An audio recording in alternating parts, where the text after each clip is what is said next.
107.3 Persada FM, Firza Bersari tentang rindu. Ini lagu dari kesukaan dari Bapak Denny, Pak ya. Oh siap. Oke, dan waktu juga udah sangat mepet. Tapi sebelum kita berpisah nih Pak, mungkin saya pengen nanya beberapa, mungkin ada 2 pertanyaan aja sih sebelum kita tutup. Kira-kira nih Pak, nilai budaya positif yang bisa ditularkan ke departemen lain itu dari GAS sendiri seperti apa sih Pak? Dari saya dulu ya, nanti Ya, Mas Happy tambahin ya. Jadi yang pertama itu jujur. Yes. Jadi kita itu harus belajar terus untuk jujur ya, walaupun mungkin sesuatu hal yang kita akan sampaikan itu mungkin tidak berkenan untuk orang lain ya. Tapi bisa jadi sesungguhnya itu untuk menyelamatkan diri kita dan semua orang. Betul. Kemudian yang kedua itu patuh ya, bahwa ketika tidak ada pengawas ya, maka terkait penggunaan APD ya, kalau di driver itu menjaga kecepatan gitu ya, kemudian menggunakan alat dan peralatan yang aman. Nah itu adalah beberapa poin penting yang terus kita lakukan ya. Istilah saya tadi continuous improvementnya harus jalan terus. Karena ngejaga perilaku itu nggak gampang.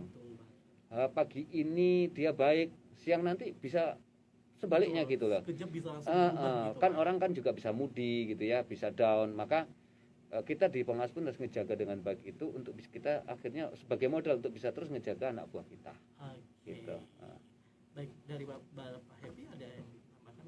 Baik, jadi untuk selain jujur dan patuh itu kita menumbuhkan nilai yaitu peduli.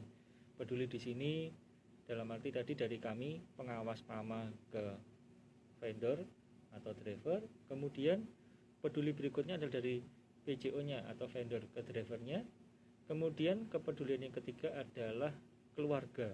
Nanti karena kita melibatkan peran serta keluarga, kemudian peran serta atau kepedulian sesama driver ini juga menjadi satu hal yang poin positif. Jadi komunikasi ini sangat penting untuk bisa menjalankan hal ini, karena kalau jujur itu hanya yang tahu adalah individu. Namun kalau kita lakukan pendekatan secara kontinu, mungkin dia akan terbuka ke 1-2 orang sehingga masalah ini tidak timbul sampai semakin besar, bisa ditangkap lebih awal, sehingga orang-orang yang berada di sini benar-benar orang yang siap untuk bekerja dan siap mensupport kepada departemen yang terkait, seperti itu. Oke. Dan yang terakhir nih Pak ya, masing-masing mungkin dari Pak Happy dan juga Pak Denny, kira-kira nih mungkin pesan-pesan agar rekan-rekan kerja bisa tetap positif dan juga semangat kerjanya nih. Dari siapa dulu Pak? Dari Pak Happy atau Pak Denny dulu, siapa? Boleh? Ya. Pak Happy dulu deh. Baik, untuk pesan saya, kita memang punya target ya, kita masing-masing punya target, namun harus kita sadari semua itu dapat kita jalani, dapat kita penuhi harus melalui perasaan yang happy dan ikhlas, seperti itu. Oke. Kalau saya sih pesan saya khususnya ya untuk diri sendiri dan semua teman-teman ya, bahwa kita kan di dalam proses kerja ini kan akan harus berjalan terus-menerus ya. Betul. Kehidupan itu juga harus kita jalani terus-menerus. Karena kita hidup maka kita harus selalu positif gitu ya, harus semangat gitu ya. Karena tanpa semangat secara positif maka tentunya kita tidak akan bisa menjalankan proses kerja kita masing-masing itu dengan baik.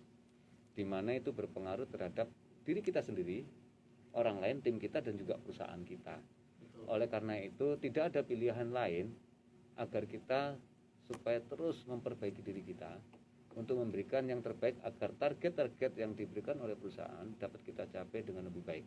Toh pun kalau ada masalah, kita juga cepat menanganinya dan kita sama-sama bekerja sama untuk mengatasinya. Saya kira itu yang paling penting, Mas. Oke, terima kasih nih Pak Happy sama Pak Denny, terima kasih ya atas kehadirannya dan mudah-mudahan lain waktu kita bisa ketemu lagi Pak ya.